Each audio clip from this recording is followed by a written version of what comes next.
it's really changed. Because I'm the chief of police here. Are members of the Eli Whitney Trains. But had an honest mob at my back. For YTV. For YTV. For YTV. For YTV. This is your Yale Week. Hello and welcome to your Yale Week. I'm Nicole Daly. Here are this week's top stories.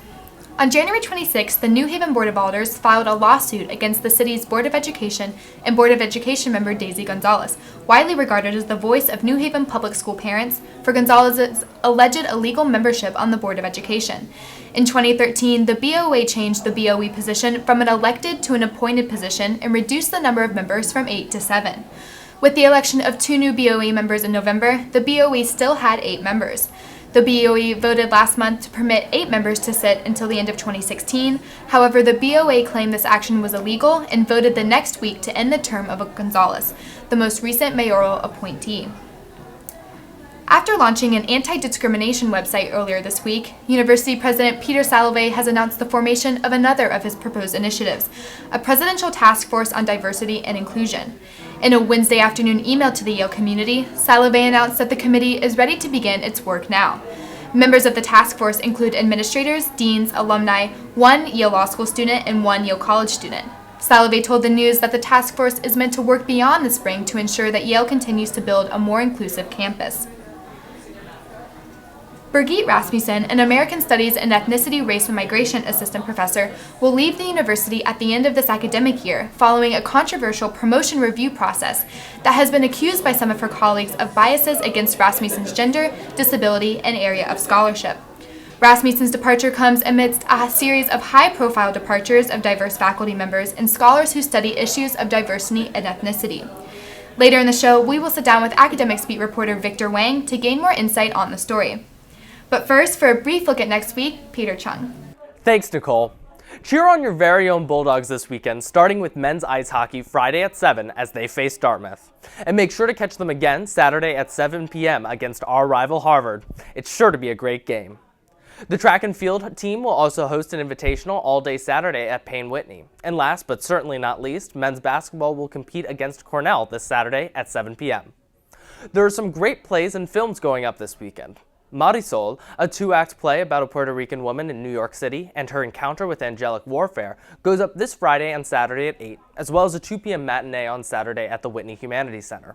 The play, written by Jose Rivera, is a senior project of theater studies major Generis Garcia.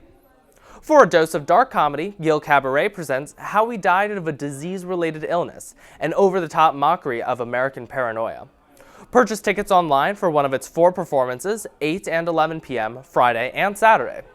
And finally, from the Yale Film Archive, comes Last Year at Marienbad, a classic 1961 Alain Resnais film, an enigmatic and cinematic masterpiece. Finally, don't forget to pick up your copy of Weekend. This week's cover story is on Asian American female advocacy at Yale. Back to you, Nicole. Thanks, Peter. Now back to our top story. We're joined now with Victor Wang, the academics beat reporter, who reported on the Dr. Rasmussen departure this week. Victor, thanks so much for joining us. Yeah, no problem. We're excited to get more insight on the story. So, just pretty basic, why did Dr. Rasmussen decide to leave Yale? So Professor Rasmussen was a candidate for the associate on-term position. So she was applying to be an associate professor without tenure, but this is a step on the tenure track system.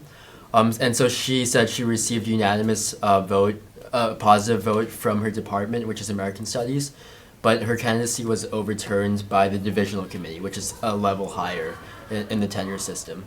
So could the administration or did the administration do anything to try to retain her? The review process took quite long, and after Professor Rasmussen found out that her candidacy was rejected, she actually filed an appeal. But the appeal committee found that there was nothing wrong with how the review process went, and so her appeal failed. And after that, the administration actually made an offer, lectureship offer, to Professor Rasmussen, but she declined that offer. Right. And so this is really a trend that we've been seeing at Yale. Do you think it's an institutional problem? And do you think that Yale is going to change the way it approaches the tenure ladder? That's really a question that's divided faculty members and administrators. So there are some faculty members, especially those who teach in ER&M, and professors who bring diverse background, who think that the tenure system works against them. and that this is an institutional problem. But I understand that there is currently a review of the tenure system, which is actually relatively new.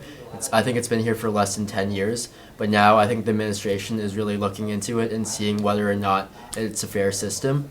And also, I understand the divisional committees are undergoing biases training to make sure that they understand how they make their decisions without having any biases. Thanks so much for sitting down with us, Victor. And from everyone at YTV, have a great weekend. An album that's picked up a ton of speed on the underground scene. How did this all get started? How did you become involved with music? Coming from Los Angeles, there's a really great, what came to be called by some press the beat scene, the LA beat scene, which I don't know,